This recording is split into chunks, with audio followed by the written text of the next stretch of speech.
오늘의 사연, 지금부터 시작할게요. 안녕하세요. 저는 50대를 바라보는 유부녀입니다. 어릴 때부터 결혼을 하지 않고 싱글로 평생을 살아가려고 했지만 젊었을 적에 같이 놀았고 좋아했던 남자가 이혼을 하면서 그 남자를 만나게 되었습니다. 예정도 있고 함께했던 시간들이 자꾸만 생각나서 현재는 그 남자와 재혼을 하고 지금 5년째 살아가고 있는데요. 남편과는 나이도 동갑이고 직장 생활도 비슷한 시기에 했지만 남편은 결혼을 하여 정상적인 가정을 이끌다가 애들 둘 데리고 이혼을 한 남자이고 저는 그때까지 처녀였답니다.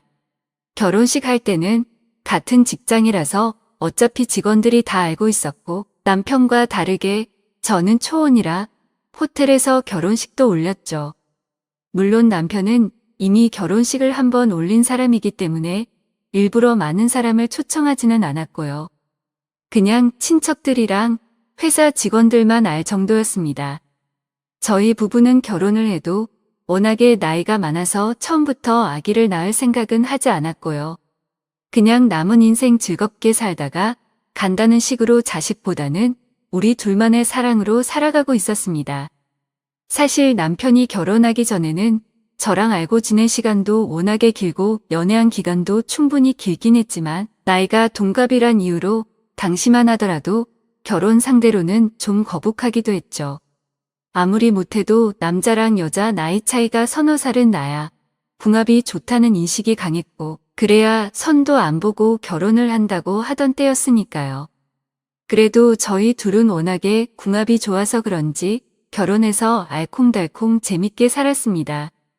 나이는 비록 좀 먹었지만 결혼을 늦게 했고 아무래도 신혼이다 보니 신세대처럼 정말 재밌게 살았는데요. 문제는 남편이 공직에 있었기에 무엇보다 승진이 중요했거든요.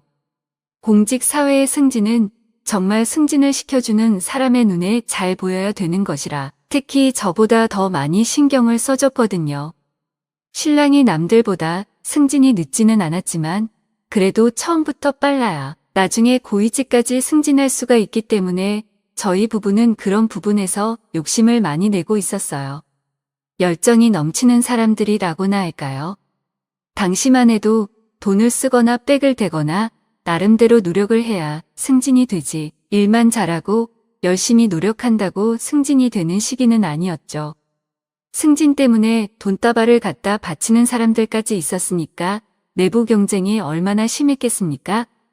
승진의 키를 잡고 있는 해당 상무만 어떻게 잘 구워 삶으면 승진은 식은 죽 먹기라 할 수가 있었기에 상무님을 어떻게 할까 고민을 하던 시기였습니다. 남편의 승진에 대해서 신랑이 할 수 있는 일은 그저 열심히 일하는 것밖에 없고 사실 여자들이 더 많이 설치더라고요.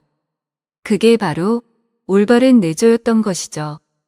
집안에서만 잘 보필한다고 되는 게 아니라 남편의 바깥 사정까지도 훤히 꿰뚫고 있어야 그게 바로 내조 아니겠어요? 그래서 저도 여자라는 무기를 써먹기로 했습니다. 비록 나이 먹어 재혼인 남자와 결혼했지만 신랑을 위해 동기들보다 승진을 빨리 시켜야겠다는 욕심이 생기더라고요. 그래서 인사 권한을 가지고 있는 상무랑 식사도 자주 하고 술도 한 잔씩 하고 한 번씩 차 한 잔도 하는 등 친분을 쌓았습니다. 사실 이렇게 제가 바로 옆에서 적극적으로 나서서 도와줄 수 있었던 이유는 제가 여직원들 중에서 키도 크고 몸매도 날씬한 데다가 남자들이 좋아하는 글래머 스타일이라서 잘 먹혔기 때문이에요. 어쩌다 보니 열심히 살고 열심히 노느라 결혼 시기를 놓쳐서 재혼남과 결혼해서 그렇지 특히 우리 신랑보다 고위직이고 나이가 몇 살 많은 선배들한테 제 인기는 감히 최고였다고 할 수 있는 수준이거든요. 남편이 술 한 잔 따르는 것보다 제가 술 한 잔 따르는 게 훨씬 더 강력한 힘을 가진 건 변하지 않는 진실이었죠. 그렇다고 제가 높은 자리까지 올라가기는 분위기상 어려운 부분이 많았고요. 이렇게 신랑의 승진을 위해 온 신경을 쓰면서 살고 있었는데요. 본격적으로 승진 시즌이 다가오면서 아주 고급 선물을 구입해서 상무님께 드리라고 신랑에게 줬더니 신랑은 이런 거 못하겠다고 해서 어쩔 수 없이 제가 상무님을 만나러 갔습니다.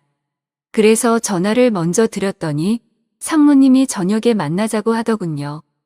그래서 상무님과 둘이서 저녁에 만나 선물을 드렸더니 상무님은 그 선물을 받지 않고 오히려 저에게 선물을 주시는 것이었습니다. 갑자기 저에게 선물을 주시길래 당황했는데 그냥 편하게 받아라고 하더라고요.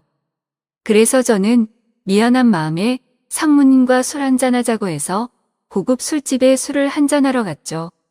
아주 기름지고 맛있는 참치를 먹으면서 말이에요. 평소에도 상무님과 비밀리에 술을 마신 적이 많아서 이런 자리가 별로 어색하지는 않았습니다. 게다가 그날은 분위기 탓인지 아니면 맛있는 안주 때문인지 저도 술을 많이 마셨고 상무님도 술을 엄청 많이 마시더라고요. 그렇게 한참을 마시다가 제가 많이 취해서 상무님을 집에 모셔다 드리려고 택시를 잡아 같이 타고 집 앞에 갔는데요. 상무님은 택시에서 내리지 않고 기사님한테 어디로 가자는 것이었습니다. 그건 변두리에 위치한 정말 전망 좋은 호텔이었는데요. 저는 술에 취한 상태임에도 불구하고 속으로 오늘이 바로 그날이라고 생각하고 마음의 준비를 단단히 하고 있었습니다. 그렇게 비틀거리며 상무님을 방으로 모시고 갔는데 상무님 역시 술을 너무 많이 마셔서 그런지 객실에 들어가자마자 그만 침대에 쓰러져 버리는 것이었습니다. 샤워를 하고 나와서 한참 동안 옆에서 꼼지락거렸으나 꼼짝도 하지 않길래 상무님의 바지를 벗긴 상태로 제 마음대로 상무님의 소중한 곳을 손으로 주무르다가 저도 결국 그만 그 옆에서 잠이 들었나 봐요. 몇 시간이 지나 새벽 3시가 넘어갈 때쯤에 제가 눈을 떠서 정신을 차려보니 상무님은 아무 말도 없이 사라져버리고 없더군요. 그때부터 걱정이 앞서기 시작했습니다. 혹시 내가 상무님의 눈에 벗어나면 안 되는데 남편의 승진을 위해서라면 뭐든지 할 수 있는데 혹시 내가 뭘 잘못했나 싶더라고요. 그래서 저도 택시를 타고 집으로 왔는데요. 남편도 그날은 출장을 가는 날이어서 집에는 아무도 없었습니다. 애들은 대학을 다니느라 전부 서울에 있어서 집에는 아무도 없었고 한번 자고 일어나서 그런지 도통 잠이 안 오더라고요. 그렇게 다음날 출근을 했는데 사실 온종일 걱정이 엄청 많이 됐습니다. 그러나 제가 상무님한테 전화를 드릴 수도 없고 그렇다고 상무님이 저에게 전화를 하는 것도 아니고 그렇게 자버린 뒤에 도대체 무슨 일이 있었는지 알 수가 없어서 답답하더라고요. 궁금증만 가득 안은 채 퇴근까지 하게 됐는데 궁금해서 견딜 수가 없었습니다.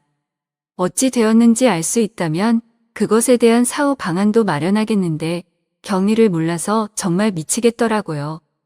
제가 상무님을 손으로 주물럭거리다가 잠에 든 뒤에라도 혹시나 제가 마음에 들었으면 무언가 일을 치렀을 텐데 그런 게 전혀 없던 거잖아요.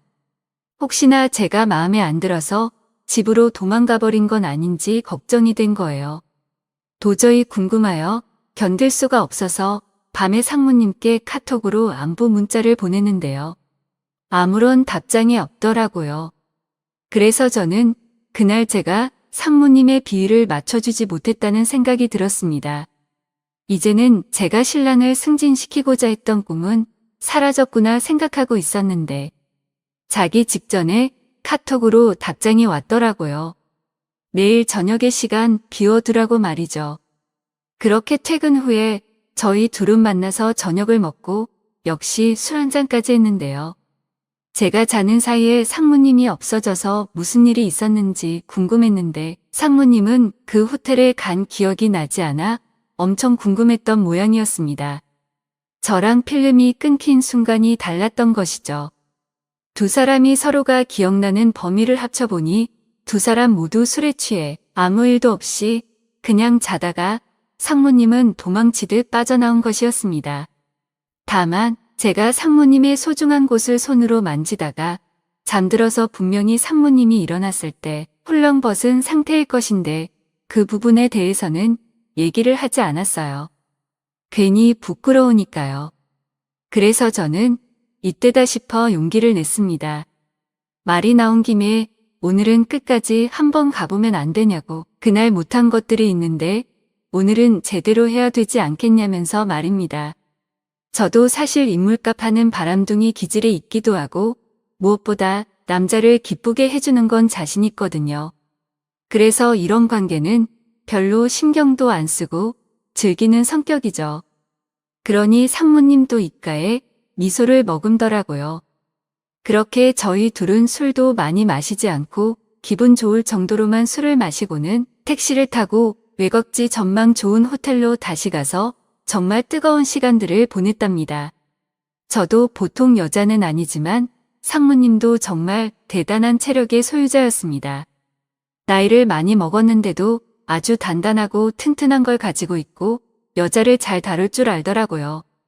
정말 쌍코피가 날 정도로 뜨거운 사랑을 하고는 앞으로는 제가 상무님의 오피스 와이프가 되어 주기로 했답니다. 그렇게 저희는 틈만 나면 뜨거운 시간을 보냈고 저도 상무님을 위해서 제가 할 수 있는 최선을 다해서 아주 촉촉하게 적셔드렸어요. 제가 좀 흥건한 스타일이라서 상무님도 아주 좋아하시더라고요. 어떻게 저 같은 여자를 안 좋아할 수 있겠어요? 그러면서 틈틈이 남편 이야기를 했는데 결국에 저희 신랑은 승진해서 요직으로 인사 이동이 되고 정말 탄탄대로를 걸었습니다. 그 가운데 제 노력이 컸다는 걸 남편도 알고 있지만 제가 이렇게까지 몸을 바쳐서 남편을 도와주고 있다는 건 아마 모를 것 같네요. 그런데 문제는 저희 신랑이 너무 승진을 빨리 하자 회사 내에서는 제가 그러한 행동을 해서 신랑이 승진했다는 안 좋은 소문이 조금씩 들리기도 했습니다. 저야 뭐 그런 데에 별로 개의치 않는데 신랑은 엄청 신경을 쓰더라고요.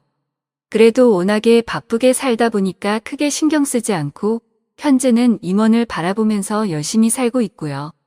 저는 그 상무님의 권력이 유지되는 동안 옆에서 계속 보살펴드릴 생각입니다. 혹시나 다음에 또 제가 이용해 먹을 남자가 있다면 이번과 마찬가지로 끼를 발산할 생각입니다. 저의 매력적인 몸매 앞에서 무너지지 않는 남자는 없으니까요. 오늘 준비한 사연은 여기까지입니다. 이야기 재밌게 들으셨다면 좋아요 한 번씩 부탁드리고요. 오늘도 좋은 하루 되세요.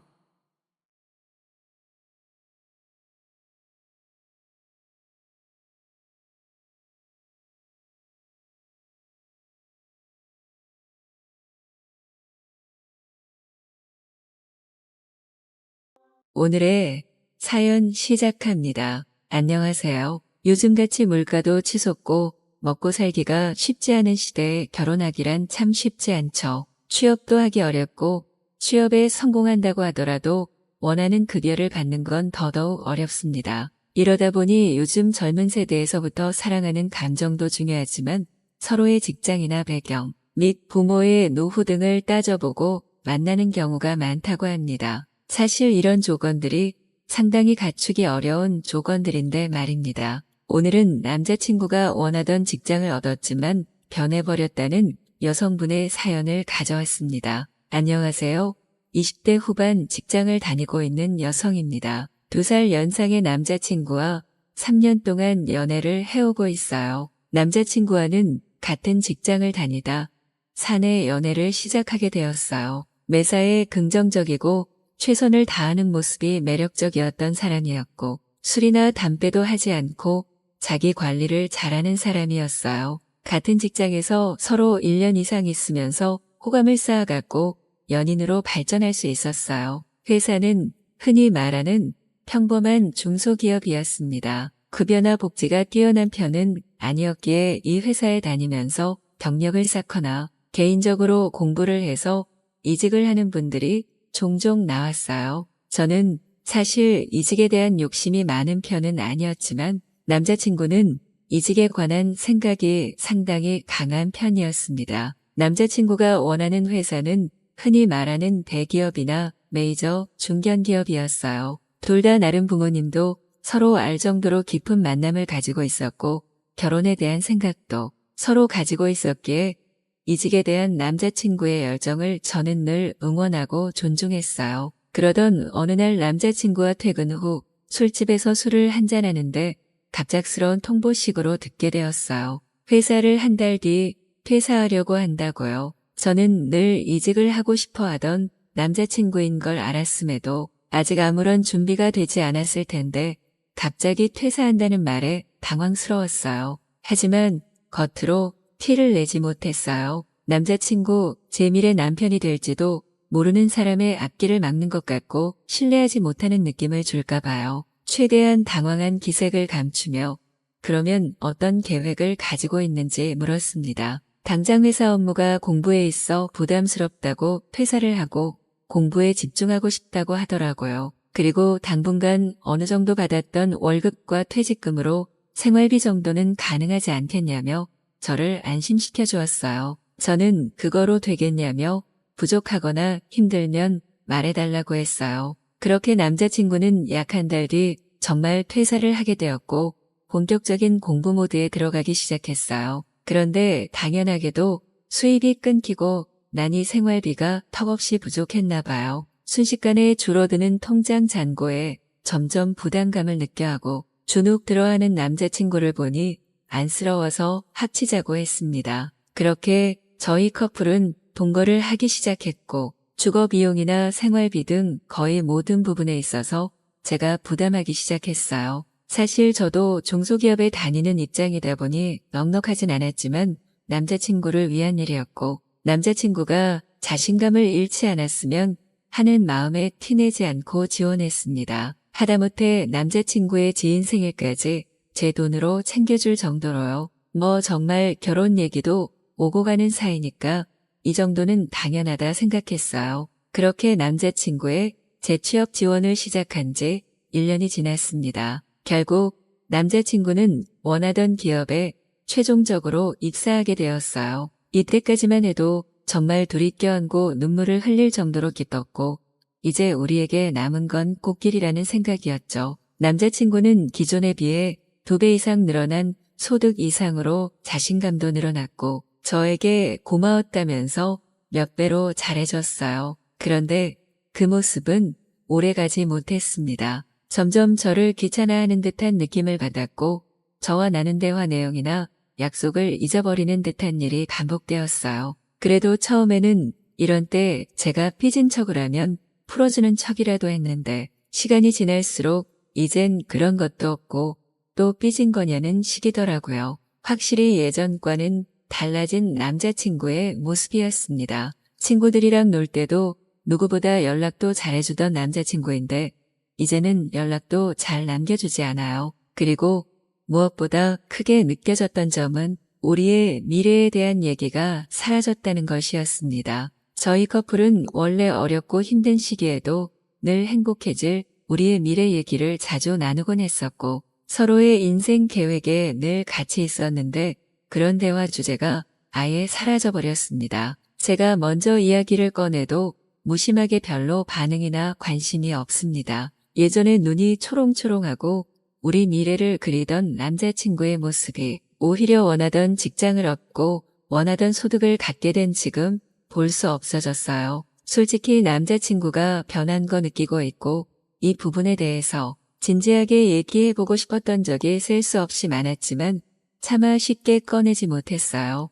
남자친구가 사랑이 식고 변해버렸다는 사실을 인정하고 이별을 고할까 두려웠습니다. 그렇게 혼자 눈치를 보고 마음을 졸이며 하루하루를 보냈습니다. 문제의 그날이 왔습니다. 남자친구가 회식 날이라며 조금 늦을 것 같다고 했어요. 알겠다며 잘 다녀오라 했죠. 그리고 며칠 뒤 남자친구네 집에 있는데 남자친구는 씻기 위해 화장실에 들어가 있었고 휴대폰은 두고 간 상태였습니다. 이때 남자친구는 이직으로 인해 회사 근처에 집을 구했고 제가 사는 집은 아직 계약이 남아 따로 지내고 있었습니다. 배터리가 부족하다고 뜬 남자친구의 휴대폰을 충전시켜주기 위해 집어들었고 그때 남자친구의 폰에 처음 보는 알림을 보게 되었어요. 남자친구가 금방 씻고 나와 내용을 볼 순 없었지만 한눈에 봐도 심상치 않은 어플이라는 직감이었습니다.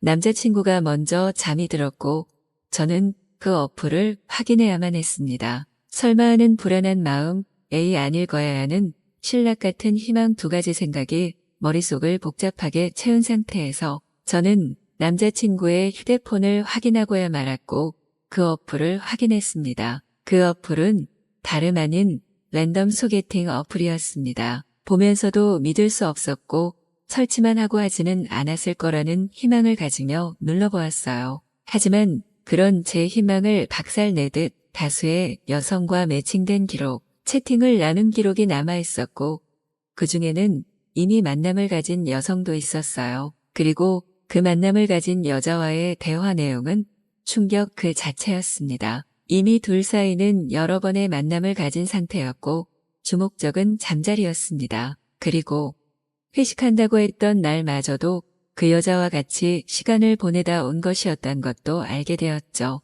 이런 말도 안 되는 일을 벌여놓고도 아무렇지 않게 제 옆에서 잠을 자는 남자친구를 보며 눈물이 쏟아졌고 그대로 제 짐만 챙긴 채 제 집으로 돌아왔어요. 도대체 무슨 일이냐며 붙잡는 남자친구에게 소개팅 어플 다 봤다고 내가 어떻게 그럴 수 있냐며 뿌리치고 왔습니다. 이후 남자친구에게서 연락이 계속 왔고 받지 않자 제 집으로 찾아왔습니다. 소음이 걱정되었던 저는 어쩔 수 없이 문을 열어주었어요. 솔직히 한 번만 용서해달라며 빌면서 붙잡을 줄 알았나요? 근데 용서는 구하는데 절 붙잡지는 않더라고요. 그게 더 비참했습니다. 솔직히 이직 후 권태기가 왔었는데 고마움과 미안함에 차마 말을 하지 못하고 그럴수록 점점 저에 대한 마음이 급속도로 식어가고 다른 이성이 눈에 들어왔다고 말하더라고요. 그래도 저를 진심으로 고마워하고 있고 사랑했던 것도 진심이라서 어떻게든 잘못을 빌고 용서를 구하고 싶다고 합니다. 그리고 마지막에 하는 말이 자신의 회사나 지인 그리고 가족들에게는 비밀로 해줄 수 없겠느냐는 말에 아, 이것 때문에 온 거구나 싶었습니다. 3년간 최선을 다해 사랑했고 결혼까지 생각했어요. 근데 어디서부터 잘못된 걸까요? 솔직한 심정으로는 남자친구의 주변 사람들에게 다 퍼뜨리고 싶어요. 제가 받은 상처의 반만큼이라도 받았으면 좋겠습니다. 근데 그게 또 맞는 건지 모르겠습니다. 저는 남자친구를 사랑한 것뿐이고 도와준 것뿐인데 왜 버려졌는지, 이 남자를 용서해야 하는 게 맞는지 너무나 알고 싶어요.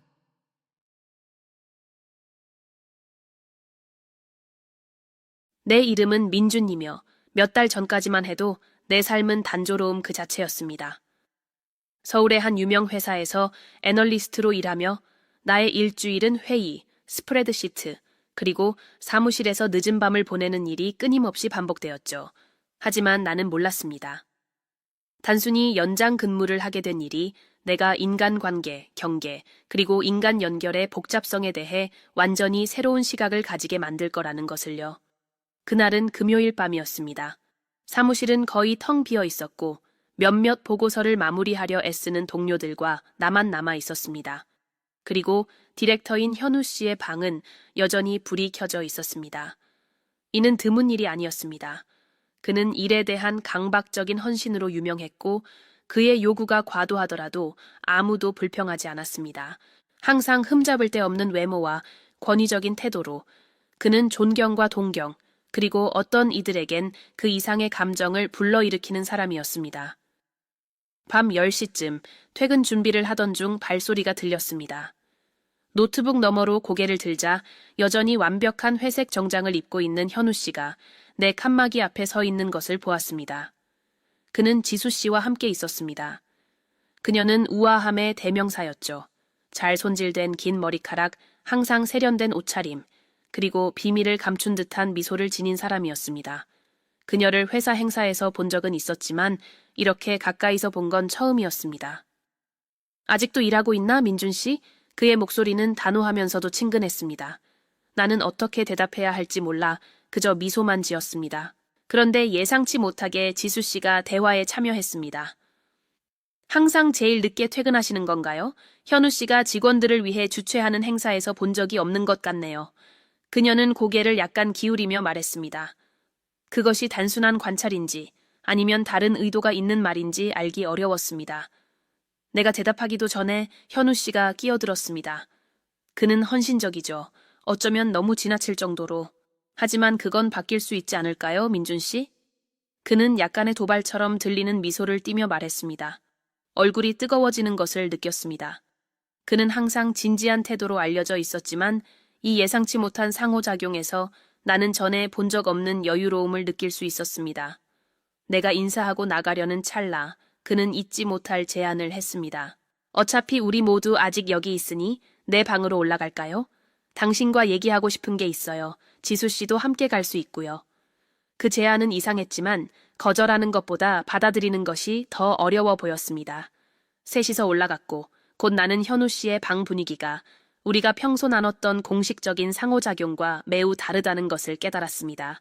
그는 넥타이를 풀었고 지수 씨는 편안하게 소파에 앉았으며 와인 한 병이 테이블 위에 올려져 있었습니다. 불편하지 않길 바랍니다. 그가 와인 3잔을 따르며 말했습니다. 나는 앉아 있으면서 편안한 척하려 했지만 이 상황은 결코 평범하지 않았습니다.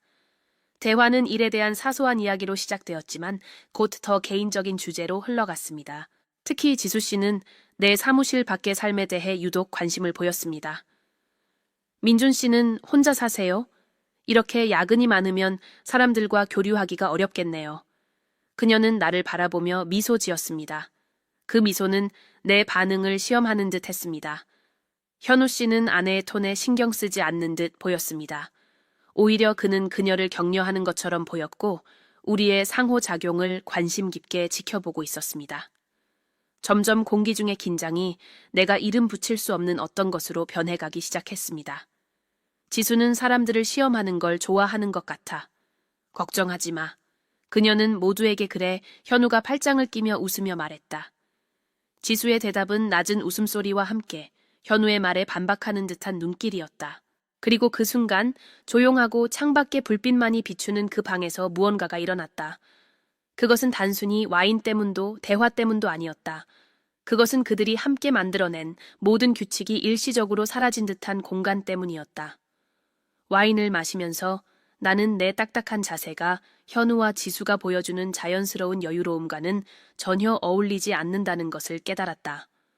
그들은 집에 있는 것처럼 완전히 편안해 보였고 우리가 평소에 유지하던 직장의 격식과는 전혀 달랐다. 반면 나는 와인잔을 마치 방패처럼 움켜쥐고 있었고 매 순간 커지는 긴장을 감추려 애쓰고 있었다. 민준 씨, 직장 동료들이 당신을 어떻게 생각하는지 한 번쯤 생각해 본 적 있나요? 지수가 갑자기 말했다. 그녀의 부드러운 목소리가 잠시의 정적을 깼다. 그 말은 나를 당황하게 만들었다. 뭐라고 대답해야 할지 몰랐다. 시험을 당하고 있는 걸까? 나는 현우를 바라보며 대화의 흐름에 대한 힌트를 기대했지만 그는 그저 미소를 지으며 와인을 한 모금 더 마셨다. 질문의 뜻을 잘 이해하지 못하겠는데요. 나는 망설이며 말을 꺼냈다. 당신은 조용하고 거의 신비로운 사람처럼 보여요. 그녀는 내 혼란스러운 반응을 무시하며 말을 이어갔다. 그게 사람들을 궁금하게 만들죠. 나도요. 짧은 침묵이 흘렀지만 그 침묵은 불편하지 않았다. 오히려 분위기가 신중하게 하나씩 전개되는 것 같았다.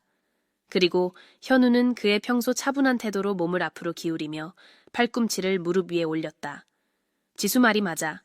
나도 항상 당신에게 보여줄 게 더 있을 거라고 생각했어요, 민준 씨. 아마도 직장이 그런 걸 허용하지 않는 곳일지도 모르지만요.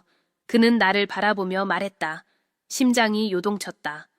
그들이 정확히 무엇을 암시하는지 알 수 없었다. 방 안의 공기는 더 무겁고 더 뜨겁게 느껴졌다. 그들의 말은 신중하게 선택된 듯했지만 그 속에는 더 깊은 무언가가 말로 표현되지 않은 어떤 것이 숨겨져 있었다. 잠시 그 자리를 떠나 대화를 끝낼 핑계를 대는 것도 고려했지만 동시에 나는 무시할 수 없는 호기심을 느꼈다. 제 생각엔 제가 그렇게 흥미로운 사람은 아닌 것 같아요. 나는 마침내 가벼운 톤으로 대답했다. 지수는 웃었지만 설득된 것처럼 보이지는 않았다. 누구나 흥미로운 무언가를 가지고 있어요. 단지 그것을 드러낼 수 있는 적절한 환경이 필요할 뿐이죠. 그녀는 소파에서 일어나 와인잔을 들고 방을 천천히 걸어 다니기 시작했다. 마치 방안을 분석하는 것처럼 보였다. 현우는 그녀를 거의 재미있다는 듯한 표정으로 바라보고 있었지만 그의 눈빛에는 또 다른 무언가가 담겨 있었다. 마치 말로 표현되지 않은 초대처럼. 민준 씨, 규칙이 중요하지 않다고 느꼈던 상황에 처해 본 적 있나요? 지수가 서울의 야경이 펼쳐진 창문 앞에 서서 물었다. 그 질문은 이상했지만 우연히 나온 질문은 아니었다는 것을 알 수 있었다. 내가 대답하기도 전에 그녀는 나를 향해 돌아서더니 팔짱을 꼈다. 때로는 사람들이 자신이 살고 있는 틀에서 벗어나는 것을 허락해야 할 때가 있어요. 그렇지 않나요, 현우 씨? 전적으로 동의합니다. 그가 수수께끼 같은 미소를 지으며 대답했다. 그리고 제 생각엔 민준 씨는 단지 작은 자극만 필요할 뿐일 것 같네요. 이쯤 되니 내 긴장은 다른 감정으로 바뀌어 있었다. 그것은 단순한 불안이 아니었다. 그것은 기대감이었다. 그들이 의도한 대로 나는 어디론가 끌려가고 있었다. 지수는 다시 소파로 돌아와 이번엔 내 옆에 앉았다. 그녀의 부드럽지만 인상적인 향수를 느낄 수 있었다. 그녀의 가까운 존재감이 나를 혼란스럽게 했고 나는 어떻게 반응해야 할지 몰랐다. 반면 현우는 제자리에 머물러 있었지만 그의 시선은 우리에게 고정되어 있었다. 부담 느낄 필요 없어요. 민준 씨 지수가 거의 속삭이듯 말했다. 우리는 단지 당신이 얼마나 멀리 갈 수 있을지 궁금할 뿐이에요. 그 말은 내가 무시할 수 없는 무게를 담고 있는 듯 느껴졌다. 내 손은 떨리고 있었고 머릿속은 상반된 생각들로 가득 찼다. 내 일부는 도망치고 싶었다. 내 작은 아파트의 안전한 공간으로 돌아가고 싶었다. 하지만 또 다른 부분, 내가 거의 인정하지 않는 그 부분은 다음에 무슨 일이 일어날지 궁금했고 심지어 기대감마저 느끼고 있었다. 현우는 천천히 우리 쪽으로 걸어와 지수 옆에 멈춰 섰다. 그는 부드럽게 그녀의 어깨에 손을 얹었다. 단순한 제스처였지만 그 속에는 깊은 의미가 담겨 있었다. 공기 중의 긴장은 거의 손으로 만질 수 있을 정도로 느껴졌고 나는 그 순간 무슨 일이든 일어날 수 있다는 것을 직감했다. 민준 씨, 때로는 삶에서 최고의 경험이 규칙을 깨는 순간에 찾아오곤 합니다. 현우는 나를 똑바로 보며 말했다. 그것이 와인의 영향인지, 아드레날린 때문인지, 아니면 다른 무언가 때문인지 알 수 없었지만 그 순간 내 머릿속의 모든 의심이 사라지기 시작했다. 그리고 그날 밤 처음으로 나는 생각을 멈추고 그저 감각에 맡기기로 했다. 방은 점점 나를 둘러싸고 있는 것처럼 느껴졌다. 이는 폐소공포증 때문이 아니라 모든 것이 너무 강렬했기 때문이었다. 현우와 지수는 완벽한 조화를 이루고 있었고 그들이 공유하는 비밀 속에 내가 서서히 포함되고 있는 듯한 느낌이었다. 나는 완전히 이해하지 못하는 게임이었지만 그 순간만큼은 그 흐름에 몸을 맡기기로 했다. 현우는 지수 옆에 앉았고 그의 시선은 여전히 나를 응시하고 있었다. 지수는 살짝 고개를 숙이며 와인잔을 탁자에 내려놓고 다리를 꼬았다. 그녀의 자세는 편안해 보였지만 나를 향한 그녀의 시선은 그와 정반대였다. 민준 씨, 때로는 삶이 우리를 예상치 못한 상황에 놓이게 합니다. 그리고 그러한 상황에 우리가 어떻게 반응하느냐가 진정한 우리를 정의하죠. 지수는 낮고 도발적인 목소리로 말했다. 나는 침을 삼켰다. 내 안에 무언가가 이 지점에서 되돌아갈 수 없다는 것을 알고 있었다. 우리 사이의 에너지는 거의 손에 잡힐 듯했고 내 주저함은 그 긴장을 더욱 고조시키는 것처럼 보였다. 현우는 평소와 같이 차분하지만 권위 있는 목소리로 말을 이었다. 이건 경계를 넘는 것이 아니라 경계를 재정의하는 겁니다. 우리는 모두 스스로의 선택으로 이곳에 있습니다, 민준 씨. 질문은 당신은 어떤 선택을 할 건가요? 그 질문은 몇 초 동안 공기 중에 머물렀고 나는 말로 대답하는 대신 앞으로 몸을 기울이며 와인잔을 들어 남은 와인을 단숨에 마셨다. 현우와 지수는 서로 공모하듯 눈빛을 교환하며 이미 답을 알고 있는 듯한 표정을 지었다. 지수는 미소를 지으며 부드럽게 내 손 위에 손을 얹었다. 그 제스처는 위로가 되면서도 전율을 일으켰다. 당신이 특별한 사람이라는 걸 알았어요. 그녀가 말했다. 현우는 만족감과 호기심이 뒤섞인 표정으로 지켜보고 있었다. 그는 전혀 불편해 보이지 않았다. 오히려 모든 것을 정밀하게 계획한 듯한 행동이었다.